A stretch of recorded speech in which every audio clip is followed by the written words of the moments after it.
오늘 하나님이 주시는 말씀은 출애굽기 20장 말씀입니다. 20장 중에서 17장까지만 오늘 말씀을 같이 읽도록 하겠습니다. 우리가 잘 아는 십계명의 말씀이에요. 성경 찬송 앞뒤에도 주기도문 사도신경과 더불어서 십계명의 말씀이 써 있죠. 그렇게 따로 구분해서 놓을 만큼 아주 우리 신앙생활에 중요한 말씀인데, 우리 십계명의 말씀을 먼저 한 절씩 교독하겠습니다. 자, 오늘 우리 십계명의 말씀 제목을 어떻게 잡았습니까? 어떻게 사랑할까? 십계명을 얘기하는데 제목을 어떻게 사랑할까 이렇게 잡았어요. 오늘 사랑에 대한 말씀으로 이 십계명 말씀을 한번 보도록 하겠습니다. 먼저 내용을 살펴보면 우리 17절까지 말씀을 읽었는데 1절, 2절은 머릿말에 해당해요. 자, 들어가면서 십계명의 기초에 대한 말씀이 있습니다. 자, 1절은 어떻게 되어 있습니까? 1절은 하나님이 어떤 분으로 나타나세요? 말씀하신 하나님, 말씀. 자, 그렇죠. 하나님이 말씀하셔서 어디하고 비슷합니까? 창세기가 생각나죠? 성경이 하나님의 말씀하심으로 시작됐습니다. 여기서도 하나님의 말씀이 지금 주어지는 거예요. 2절은 하나님이 자기를 또 누구시다라고 첫째는, 둘째는, 셋째는 쭉 얘기하시기 전에 뭘 얘기하세요? 그렇죠. 자기가 누구신지를 계시하여 직접 말씀으로 표현해주고 계시잖아요. 어떤 하나님이십니까? 2절 읽어보지요. 같이 읽겠습니다. 나는 너를 애굽 땅 종되었던 집에서 인도하여 낸 내 하나님 여호와니라. 어떤 하나님이세요? 인도하셨는데 이걸 다 통틀어서 얘기하면 애굽 땅 종되었던 집에서 인도했다. 이것을 한마디로 얘기하면 구원. 그렇죠. 구원자 하나님, 구원하신 하나님이죠. 자, 이게 이 말씀 위에다가 이제 뭐 첫째, 둘째 그렇게 표현 안 되어 있습니다만 10가지를 이제 말씀하세요. 자, 우리가 십계명을 익히 잘 알고 있죠. 크게 둘로 나눠진다는 거. 하나는 하나님을 사랑하라 라고 하는 계명이죠. 그래서 처음부터 1번부터 네 번째 계명까지가 하나님과 관계된, 그래서 우리가 십자가를 또 얘기하죠. 십자가가 이렇게 크로스가 되어 있잖아요. 그래서 하나님과의 관계 속에서의 하나님 사랑, 또 사람들 사이에서의 관계 속에서의 사람을 사랑하라. 12절에서 17절 사람을 사랑하라. 사랑에 대한 말씀이 사실은 이 십계명의 핵심이라는 거죠. 자, 3절을 보시면 첫 번째 제1계명, 나 외에 다른 신들을 내게 두지 말라. 네 개가 두 번 써 있네요. 내게 두지 말라. 자, 여기 나 외에는 이렇게 되어 있는데 성경을 보시면 제 성경은 1번이라고 표시되어 있거든요. 그리고 난하주에 보니까 내 앞에 이렇게 되어 있습니다. 나 외에 이런 뜻은 다른 말로 내 앞에, 문자적으로는 내 앞에, 하나님 앞에 다른 신들을 두고 있다는 거예요. 그렇게 살아요. 이 말이 되는 얘기입니까? 그런데 에스겔이나 에레미야나 이사야나 이쪽으로 가서 이 예언자들의 얘기, 탄식을 들어보면요, 그런 일들이 비일비재했습니다. 성전 안에서도요 다른 것을 섬겼어요. 왕궁 안에서도요 다른 것을 섬겼고, 그래서 에스겔 보면 하나님의 영광이 성전에서 빠져나가는 장면이 나옵니다. 그런 장면이 나와요. 얼마나 하나님이 더 이상 거기에 계실 수가 없는 거예요. 하나님 앞에 다른 것을 놓고 섬기고 있어요. 깜짝 놀랄 일이죠. 자, 나 외에 다른 신들을 내게 두지 말라. 이걸 다른 말로 얘기하면, 이건 제가 써봤는데 일편단심, 하나님을 향한 일편단심이라는 거예요. 하나님밖에 없어요. 자, 4절부터 6절까지는 두 번째 계명인데 뭘 얘기합니까? 우상을 금지하죠. 그래서 어떤 형상도 만들지 말라. 자, 4절 말씀 한 번만 더 읽어보겠습니다. 이렇게 되어 있죠. 너를 위하여 새긴 우상을 만들지 말고, 또 위로 하늘에 있는 것이나 아래로 땅에 있는 것이나 땅 아래 물속에 있는 것에 어떤 형상도 만들지 말며. 자, 형상 만들지 말고, 그 다음에 5절에 이어서요, 그것들에게 절하지 말고 또 그것들을 섬기지 말라. 세 가지가 나와요. 형상 만들지 말고, 절하지 말고, 섬기지 말라. 자, 그러면서 나는 누구라고 말씀하십니까? 나는 질투하시는 하나님이다. 그렇게 말씀하십니다. 질투예요. 5절 질투. 자, 그러면서 5절 끝에 나를 미워하는 자, 그런 것들을 만들고 절하고 섬기며 나 아닌 다른 것을 사랑하는 자, 다른 말로 나를 미워하는 자, 그 죄를 갚는데 어떻게 해요? 3, 4대까지 이르게 한다. 반대로 6절에 나를 사랑하는 자, 이 나를 사랑하는 자는 뭡니까? 하나님만 섬기는 사람이죠. 하나님만 예배하는 사람이고요. 이따 이 사랑에 대한 개념을 조금 더 살펴보겠는데, 자, 그런 사람들에게는요, 은혜를 베푸신다. 어디까지요? 1000대까지 은혜를 베푸신다. 차이가 있죠? 처벌하시는데 처벌은 3, 4대예요. 그런데 은혜는 1000대예요. 야, 은혜가 처벌을 덮고 있는 그런 모습입니다. 자, 7절에 가서 세 번째 계명, 신명, 하나님의 이름이죠. 여호와의 이름을 망령되게 부르지 말라. 하나님을 두려워하면 이름을 마음대로 부르겠습니까? 아니, 나라에서도 대통령을 마음대로 부르면 이거 간 큰 사람인데, 사실은 하나님의 이름, 천지의 창조주시며 주인이신 그분의 이름을 마음대로, 그건 믿음이 없는 거죠. 하나님을 믿지 않는 것입니다. 두려워하지 않는 거고요. 겁 없는 거죠. 그러다 죽습니다. 자, 8절에 네 번째 계명, 안식일에 대한 말씀이 나오죠. 안식일을 기억하여 거룩하게 지키라. 그리고 8절부터 11절까지가 이 안식일인데 9절, 10절, 11절은 안식일에 대한 규정과 이유예요. 자, 9절, 10절. 엿새 동안은 일하고 일곱째 날은 아무 일도 하지 말라. 10절에 일곱째 날은 아무 일도 하지 말라 마지막에 나오는데 그 앞에 뭐가 나와요? 일하지 않아야 될 사람들이 쭉 나와요. 너만 말고 내 집에 있는 다른 사람들도 다. 10절 읽어보겠습니다. 일곱째 날은 내 하나님 여호와의 안식일인즉 너나 내 아들이나 내 딸이나 내 남종이나 내 여종이나 내 가축이나 내 문 안에 머무는 객이라도 아무 일도 하지 말라. 아무 일도 하지 않는데 범위가 있어요. 대상이 있어요. 모두가 해당되는 것입니다. 니네 식구들 뿐만 아니라 문 안에 머무는 객까지도, 그리고 심지어는 가축까지도. 자, 이 안식일에 대한 부분은 이미 16장 만나를 주신 부분에서 우리가 이미 살펴봤습니다. 만나 장면이 16장인데 안식일에 대한 계명이 지금 20장이에요. 그 전에 시내산에 도착하기 전에 안식일에 대한 얘기를 이미 주셨습니다. 그걸 다시 한번 여기서 확인하시는 부분이에요. 자, 이 안식일의 계명을 주신 이유는 뭡니까? 11절, 하나님이 그렇게 하셨다는 거예요. 그걸 다른 말로 하나님의 창조 질서, 이렇게 얘기할 수 있겠습니다. 하나님이 엿새 동안 일하시고 일곱째 날 창조할 때 그렇게 쉬셨잖아요. 그게 하나님의 창조 질서예요. 그래서 이 7일을 중심으로 이렇게 돌아가는 이 7일 단위의 사이클이 하나님이 우리에게 주신 겁니다. 지금 온 세계가 이걸 쓰고 있잖아요. 조선시대 때 이 7일 단위의 사이클이 있었겠어요?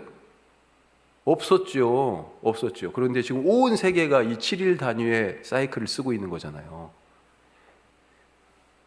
자, 12절에서 17절은 사람을 사랑하라는 그 말씀이죠.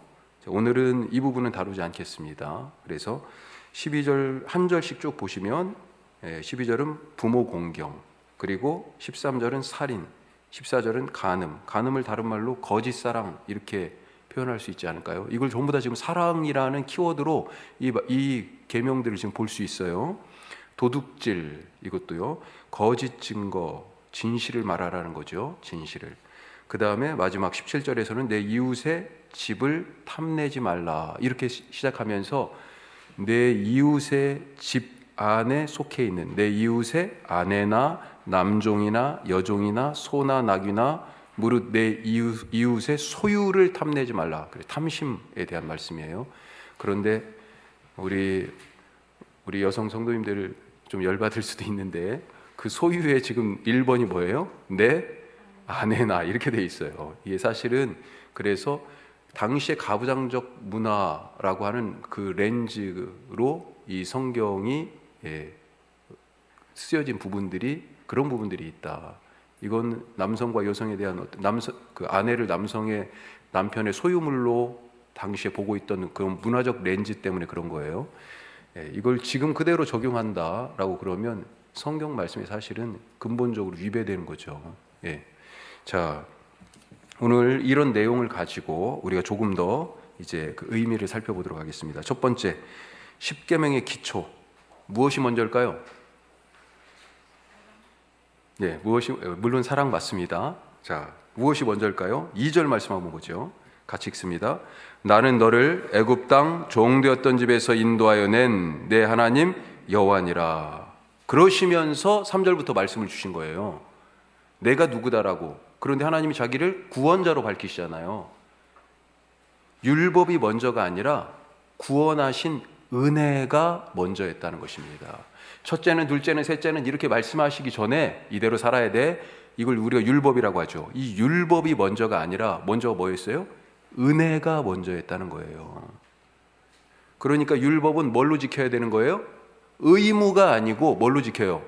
은혜에 대한 응답으로 지켜야 되는 것입니다. 그래서 이걸 지키지 않으면 나는 처벌받아. 이걸 지키지 않으면 어떻게 하지 이런 두려움이 아니고요. 하나님이 내게 베풀어 주신 은혜에 감격하고 그 은혜에 반응하여서 자발적으로 기쁨으로 순종함으로, 굴복이 아니에요. 그냥 어쩔 수 없어서 하는 굴복이 아니고 자발적으로 주님을 따르는, 그분의 말씀을 쫓아가는 그런 순종인 거죠. 그래서 이 십계명의 기초가 뭐예요?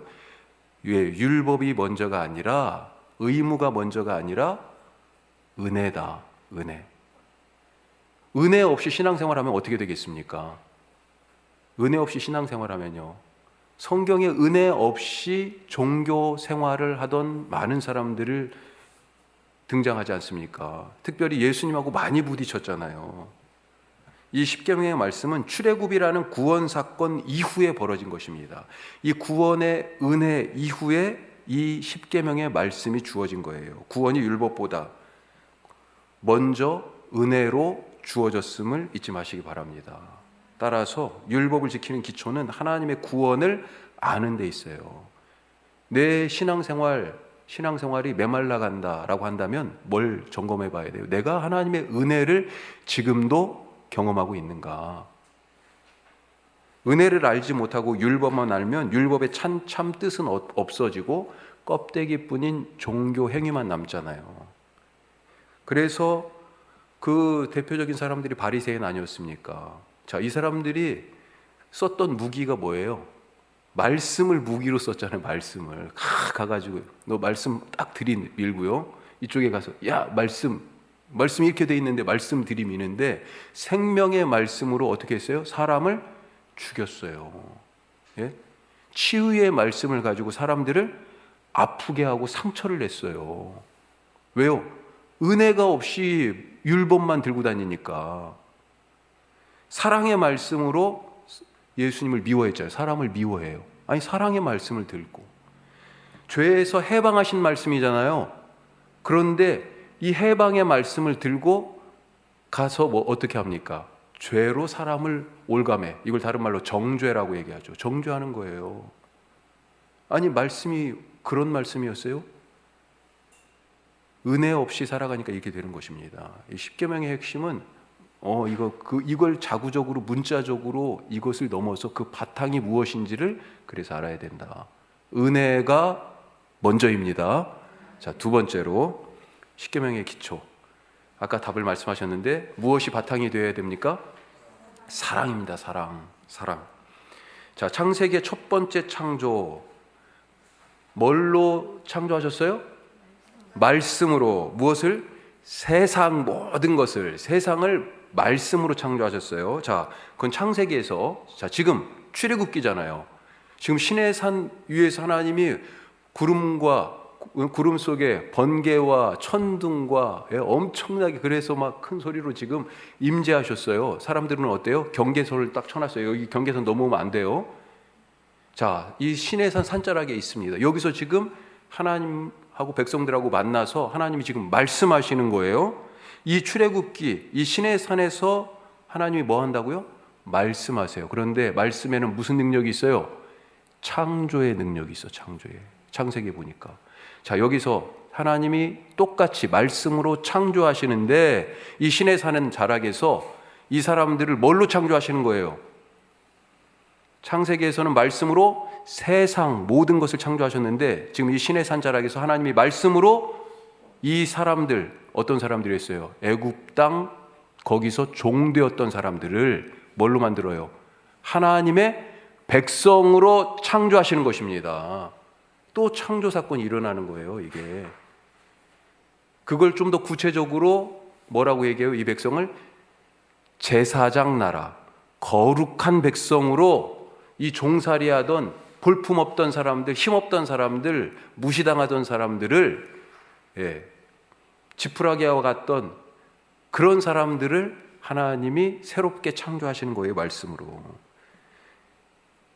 이런 점에서 이스라엘의 이 구원 사건, 출애굽을 통한 구원 사건은 종되었던 자들 하나님의 백성으로 창조하시는 새 창조의 사건이다. 늘 말씀드리죠. 구원 이꼴 뭐라고요? 창조다. 구원은 새로운 창조예요. 자, 첫 번째 창조 한번 생각해 보세요. 어떤 일이 있었습니까?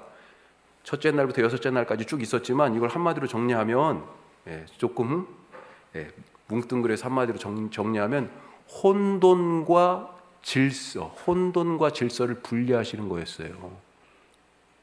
혼돈과 질서를. 자, 오늘 이 출애굽기에서의 창조, 새 창조는 뭐예요? 옳은 것과 그른 것을 분리하시는 것입니다. 그래서 지금 말씀이 뭐예요? 살인하지 말라. 이게 무슨 얘기예요? 사람을 죽이는 것은 그른 일이다 라고 지금 가르쳐 주시는 거잖아요. 옳은 것과 그른 것, 간음은 안 된다 라고 가르쳐 주시는 거잖아요. 그 가르쳐 주시는 이유가 뭡니까? 종살이 하던 데서 자유를 주셨잖아요. 그 자유를 온전히 사용하도록 하기 위하여서, 다시 종살이로 돌아가지 않도록 하기 위하여서 이 계명을 주신 거죠. 이 10계명을 필두로 해가지고, 10계명이 지금 20장이잖아요. 23장까지가 계약법전, 보통 그렇게 얘기합니다. 그리고 나중에 지금 계속 시내산에 있어요. 레위기도 통째로 시내산입니다. 민수기 10장 10절, 거기 그때 이제 시내산을 떠나요. 자, 레위기의 17장에서 26장까지는 거룩함에 대한 계약이에요. 그래서 성결법전, 그렇게 얘기합니다. 하여튼 그런 얘기들이 쭉 모세 오경, 토라라고 부르죠. 이 율법, 토라에 하라, 하지 말라를 세보니까 613개예요. 613개. 율법의 조항이. 이제 거기에서도 파생된 안식일을 기억하여 거룩하게 지켜라. 이거 하나만, 그게 하나가 613개 중에 하나인데, 613개 중에 하나인데, 유대인들은 그걸 가지고 한 40가지를 더 만들었어. 안식일을 기억하여 거룩하게 지키는 건 무엇인지, 안식일 법을 또 만들었어, 규례를. 그게 장로들의 유전이에요. 그러니까 사실 613개만 있는 게 아니고 엄청나게 많은 게 있는 거죠. 자, 이렇게 하라, 하지 말라 형식으로 이렇게 되어 있어요. 이것을 통해서 말씀하려고 하시는 것이 뭐냐? 다른 것이 아니라 이 백성, 하나님이 새롭게 창조하신 이 백성이 무엇이 옳고 그른지를 알고, 무엇을 해야 하고 하지 않아야 되는 것을 잘 알고 그대로 사는 것을 통해서 하나님이 주신 이 구원, 새 창조를 온전히 누리며 살아가도록, 그렇게 하나님이 지금 제사장 나라 거룩한 백성으로 창조하시는데 그렇게 온전히 살아가도록 하기 위하여 주신 것이다 라고 하는 것입니다. 자, 그러면 하나님은 왜 출애굽과 이 신의 산의 말씀을 통해 가지고 자기 백성을 이렇게 새롭게 창조하십니까? 당신의 백성으로. 왜요? 하나님이 창조하신 이유 뭐예요? 자, 창조는 뭐하고 연결된다고 그랬어요? 구원하고. 자, 이건 똑같이 하나님이 구원하신 이유가 그럼 무엇이에요? 사람들을, 우리를 구원하신 이유? 아멘. 우리를 사랑하시기 때문이잖아요. 너무나 잘 아는 말씀. 하나님이 세상을 이처럼 사랑하사 독생자를 주셨으니 이는 그를 믿는 자마다 멸망하지 않고 영생을 얻게 하려 하심이라. 우리를, 이 모든 일의 동기가 뭐예요? 하나님이 세상을 이처럼 사랑하사, 그래서 예수님을 보내셨고 우리를 구원하셨고 그 구원 때문에 우리가 생명을 얻게 되었다라고 하는 것 아니겠습니까? 사랑 때문입니다. 구원하신 것도 사랑 때문에, 창조하신 것도 사랑 때문에. 사랑이, 여기 쓰세요. 사랑이 하나님의 행동의 유일한 동기다. 하나님은 사랑 때문에 행하십니다. 왜 우리 대신에 나서서 그 싸움은 내 싸움이야 하고 가서 싸우시는 거예요? 자기 백성을, 자기 아들, 자기 딸을 그렇게 삼으셨잖아요. 너무 사랑하셔서 하나님이 지키고 보호하시는 거죠. 왜 우리한테 만나 메추라기를 주십니까? 일용할 양식을 왜 주시는 거예요? 우리를 사랑하셔서. 하나님의 모든 행동의 동기는, 바탕은 사랑입니다. 사랑. 왜요? 하나님이 사랑이시기 때문에. 사랑하실 수밖에 없어요. 하나님의 본질이 사랑이시기 때문에. 따라서 하나님의 사랑으로 창조된 백성이 어떻게 살아야 되겠습니까? 사랑하며 살도록 이 말씀을 주신 거예요. 다른 게 아니에요. 겉으로 볼 때는 뭐 해라, 뭐 하지 말아라 이렇게 돼 있는 것 같은데 전체 핵심이 뭐예요? 사랑하며 사는 삶. 이 사랑으로 하나님이 창조하신 새 창조를 완성해라 라고 하는 것입니다. 그래서 예수님이 오셔서 계명이 어떤 계명이 최고의 계명이냐라고 물었을 때 사랑, 이렇게 대답하신 겁니다. 거기 써 있습니까? 마태복음 22장? 안 써 있어요? 그걸 지웠네. 마태복음 22장 제가 한번 읽어볼게요. 바리새인 중 율법사가 질문합니다. 이때는 예수님이 돌아가시기 위하여 예루살렘에 입성했을 때 성전에서 여러 사람들과 논쟁하던 중에 이런 일도 있고 저런 일도, 예수님의 권위가 어디서 왔냐 따지기도 하고, 사두개인들은 와가지고 또 바리새인들이 와가지고 야, 세금 바치는 거 이거 누구한테, 이거 세금 바쳐야 돼 말아야 돼, 로마 황제한테, 뭐 이런 얘기도 하고 예수님을 올무에 걸려고 그러죠. 사두개인들은 부활에 대한 일로 예수님하고 논쟁을 벌여요. 그런데 다 물리치셨잖아요. 그랬더니 다시 이 바리새인들이 등장합니다. 그러면서 그래, 우리 전공 분야로 가자. 율법에 대한 얘기를 한번 물어봐야지. 자, 이렇게 되어 있습니다. 마태복음 22장 34절부터 말씀이에요. 예수께서 사두개인들로 대답할 수 없게 하셨다 함을 바리새인들이 듣고 모였는데, 자, 바리새인들이 왔어요. 그 중에 한 율법사가 예수를 시험하여 묻되, 선생님, 율법 중에서 어느 계명이 크니까? 예수께서 이르시되, 내 마음을 다하고 목숨을 다하고 뜻을 다하여 주 너희 하나님을 사랑하라 하셨으니 이것이 크고 첫째 되는 계명이요 둘째도 그와 같으니 내 이웃을 내 자신같이 사랑하라 하셨으니 이 두 계명이 온 율법과 선지자의 강령이니라. 뭐라고요? 아니 10계명을 얘기하셨는데 첫째 사랑, 둘째 사랑, 그렇게 지금 말씀하시는 거예요. 10계명은 다른 말씀이 아니고요, 우리가 사랑하며 살아라 라고 하는 그런 말씀입니다. 그런데 그 사랑이 어떻게 경험돼요? 하나님이 내게 베풀어 주신 그 구원, 새 창조, 그 은혜를 깨달을 때 하나님의 사랑이 무엇인지 경험되게 되죠. 예. 자, 3번. 그러면 하나님을 사랑하는 최고의 방법은 뭘까요? 하나님을 사랑하는 최고의 방법, 예배입니다. 예배예요. 예수님의 사랑법이 뭐였습니까? 예수님의 사랑이 어디에 다 응축이 돼 있어요? 예수님의 삶이 어디에 다 모아져요? 수렴합니까? 예? 무엇을 향해 예수님이 가셨어요? 살아계시면서 죽음을 향해 가셨잖아요. 그 죽음이 뭡니까? 십자가죠. 십자가. 그렇죠? 십자가, 거기에 뭐가? 우리를 향하신 하나님의 사랑,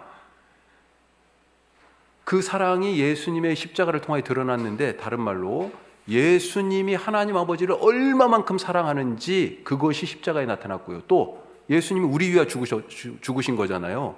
그 십자가에 우리를 향하신 예수님의 사랑이 나타난 거 아니겠습니까? 십자가, 예수님의 사랑법은요, 십자가였습니다. 십자가. 그런데 십자가가 뭐예요? 십자가가 예수님의 예배잖아요. 구약의 예배 어떻게 드렸습니까? 짐승 잡아 드렸잖아요. 그런데 예수님이 십자가에서 죽으실 때 그것이 뭐예요? 화목제물로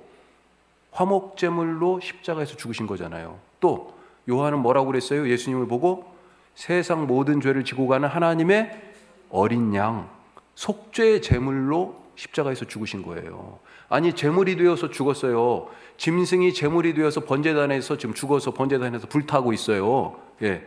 이게 뭐예요? 이게 예배였잖아요. 예수님이 지금 어디서 속죄제물로 화목제물로 죽으세요? 십자가에서. 그래, 십자가는 우리를 향하신 예수님의 사랑이면서 동시에 예수님의 예배다. 그래서 하나님을 사랑하는 최고의 방법은 뭐예요? 예배예요, 예배. 그 예배 속에, 예수님의 예배라고 하는 십자가 속에 사랑이 지금 담겨져 있잖아요.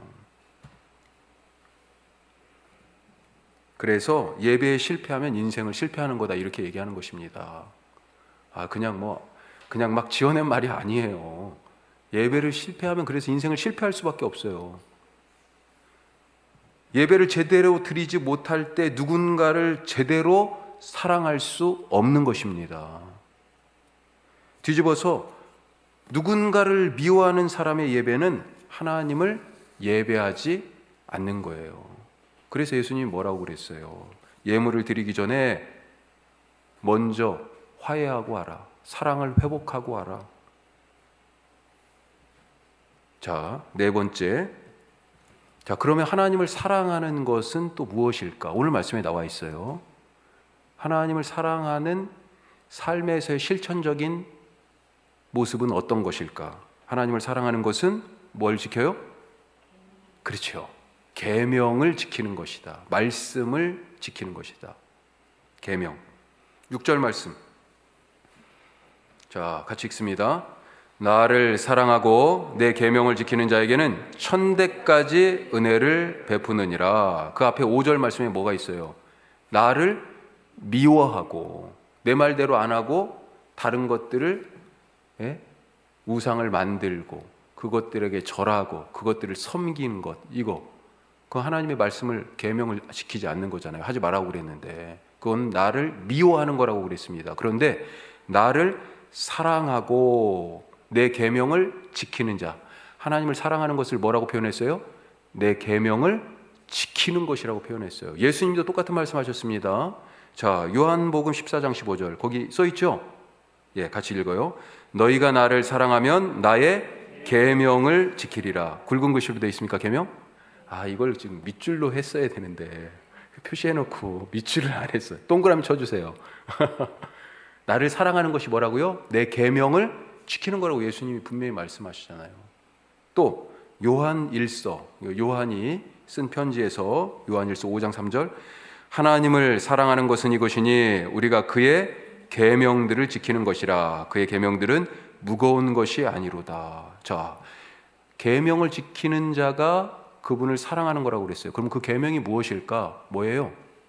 새 계명을 너희에게 주노니 너희가 서로 사랑하라. 이게 지금 계속 돌지요. 예? 사랑하는 자는 계명을 지키는 자인데 이 계명이 뭐냐? 사랑하라는 거예요. 자, 여기 요한복음 15장 말씀에서도요, 같이 하여 내 계명은 곧 내가 너희를 사랑한 것 같이 너희도 서로 사랑하라 하는 이것이니라. 아멘. 아멘. 주를 사랑하는 자 누구라고요? 주의 계명을 지키는 자입니다. 그에게는 은혜를 1000대까지 베풀어 주세요. 1000대. 끝이 없다. 끝이 없다. 말씀하십니다. 반대로 주를 사랑하지 않아서 주님의 계명을 지키지 않는 자 어떻게 하십니까? 5절에 보면 그것들에게 절하지 말고 그것들을 섬기지 말라. 나 내 하나님 여호와는 질투하는 하나님인즉 나를 미워하는 자, 그 계명을 안 지킨 자죠. 미워하는 자의 죄를 갚되 아버지로부터 아들에게로 3, 4대까지 이르게 한다. 자, 하나님을 사랑하여 말씀대로 사는 자에게 주는 은혜, 거기 은혜라고 표현되어 있어요. 은혜를 1000대까지. 그런데 사랑하지 않아서 계명을 지키지 않는 자에게 주는 처벌, 징계는 3, 4대. 이게 무슨 말일까요? 자, 여기에서 순종하여 말씀대로 사는 사랑하는 자에게 주시는 은혜가 1000대라고 그랬어요. 이 은혜라고 하는 단어가 히브리 말로 헤세드입니다. 헤세드. 헤세드. 어디서 많이 들어보셨죠? 한 번쯤은. 헤세드. 이게 우리 번역에서는 여러 가지로 번역되는데 인애, 인자 이런 한자말로 번역되기도 하고요. 더 쉽게 얘기하면 사랑이에요. 사랑. 예. 그리고 더 많이 자주 쓰이는 것은 자비. 예. 자, 그런데 이건 그런 단어들을 조금 더 풀어보면 이 헤세드, 하나님이 베풀어 주시는 은혜는 뭐냐면 끊임없는 사랑이에요. 끊임없는. 자, 사랑 제가 써놨는데 그 앞에 끊임없는, 또 한 가지는 변함없는, 이렇게 생각하시면 훨씬 더 좋겠어요. 그냥 사랑 정도가 아니고요, 끊임없는 사랑이 헤세드예요. 변함없는 사랑, 퇴색하지 않아요. 그게 하나님이 우리에게 베풀어 주시는 은혜예요. 헤세드예요. 그것을 언제까지요? 1000대까지. 자, 이건 무슨 말이에요? 사람들이 이 은혜를 입고 살면서도 때때로는요, 죄의 유혹에 자기의 삶의 방향을 잃어버리고요, 하나님을 배신하고 하나님으로부터 떠나잖아요. 그 처벌을 3, 4대까지 하시는데 하나님이 그렇다고 그 사랑을 거두시거나 이런 게 아니고요, 끊임없는, 반복해요. 다시 사랑을. 그리고 그 사랑이 변하지 않아요. 끊임없이 반복해서. 그래서 1000대라고 하는 표현이 바로 그런 것입니다. 우리의 허물과 죄와 실수를 하나님의 이 끊임없고 반복적이고 변함없는 사랑으로, 헤세드로 덮어버리시는 거예요. 덮어버리시는 거. 내가 그렇게 너희를 사랑하겠다. 너희는 내 사랑을 떠날 수가 없다. 이런 말씀이 사실은 여기에 들어있는 것입니다. 자, 5번. 이런 사랑의 하나님은 어떤 분이세요? 질투하셔요. 질투하시는 하나님. 하나님이 사랑에 대해서는 욕심이 많으십니다. 제1계명 뭐라고 그랬어요? 일편단심, 오직 나만 사랑해라. 내 앞에 다른 신들 보이면 안 된다고 말씀하시죠. 제2계명은요, 사랑하는데 하나님이 원하시는 방식대로 사랑하라고. 내 마음대로, 너희들 마음대로 사랑하지 말라고 그렇게 말씀하시는 것입니다. 자기 마음대로 사랑하는 것, 이게 뭐예요? 스토킹이죠. 스토킹. 아니, 내가 좋다는데, 요즘도 정말 그런 무시무시한 범죄들이 지금 막 일어나지 않습니까? 끔찍하죠. 끔찍해요. 예. 자기 마음대로 사랑하면서 왜 안 받아주냐고, 왜 거절하냐고, 왜 무시하냐고. 그리고 그것 때문에 막 화를 내고 열받아가지고 무참하게 사람을 폭행하고 살해하고. 끔찍합니다. 자기 방식대로 사랑하는 것이 얼마나 위험한 것인지 보여주는 거죠. 신앙생활도 똑같습니다. 하나님이 말씀하신 방식 말고 자기 방식대로 하나님을 섬기는 사람들이 있어요. 그건 뒤에 하나님의 이름을 망령되이 일컫는 것과 하고도 연결되어 있습니다. 하나님이 아닌 다른 것을 자기 방식대로 섬기면, 그렇게 사랑하면,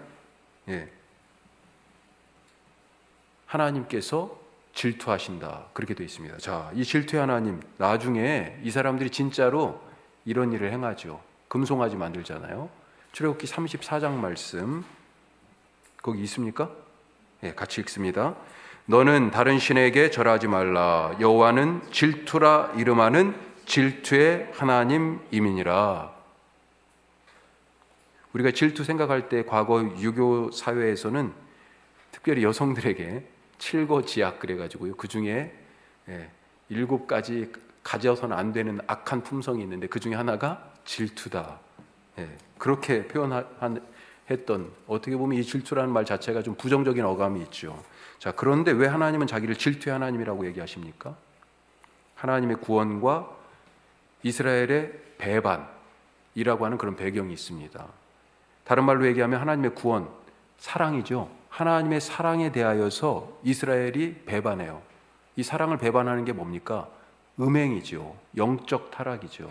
우상을 섬기는 거죠. 하나님 아닌 다른 것을 의지하는 거죠. 하나님께서는 이 땅에 내려오셔서 아브라함과의 약속을 기억하시고 그래서 그 백성들을 사랑하여 택하시고 400년간 잊혀졌던 사람들이잖아요. 그런데 찾아가셔서 택하셨어요. 그리고 종살이하던 그 땅에서 구원하셔서 지금 이 시내산에서 자기 백성 삼으시면서 새롭게 창조하고 계십니다. 자, 그런데 이스라엘 자손들은 하나님이 이렇게 사랑을 쏟아 부어 주셨는데도 불구하고 이후에 어떻게 됐어요? 하나님 대신 다른 것에 마음을 뒀어요. 다른 것을 섬겼어요. 오늘 하지 말라는 거 그대로 했죠. 우상을 만들고 금송아지 그것에 절하고 절했잖아요. 그리고 그것을 섬겼어요. 하나님이 모든 것을 쏟아부어 주셨지만 이 사람들은 어땠어요? 아론에게 자기의 가장 귀한 금부치를 다 갖다 바쳤고 아론은 그것으로 금송아지를 만들었습니다. 그리고 이렇게 말했어요. 자, 출애굽기 32장 4절 같이 읽습니다. 아론이 그들의 손에서 금고리를 받아 부어서 조각칼로 새겨 송아지 형상을 만드니 그들이 말하되 이스라엘아 이는 너희를 애굽 땅에서 인도하여 낸 너희의 신이로다 하는지라. 아멘. 지금 뭐라고 얘기하는 거예요? 이거 다른 신을 만든 게 아니에요. 잘 보세요. 다른 신을 만든 게 아니고 이 금송아지가 여호와다, 지금 그 얘기하는 것입니다. 이 금송아지가 여호와라는 거예요. 이 금송아지가 우리를 애굽에서 인도하여 냈다는 겁니다.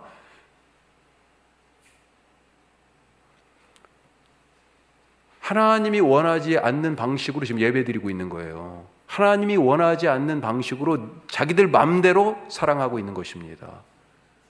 이것에 대하여 하나님이 불같이 화를 내시죠. 그래서 질투하는 하나님을 뭐라고 표현해요? 하나님은 소멸하시는 불이다, 이렇게 얘기합니다. 자, 신명기 4장에 보면 같이 해요.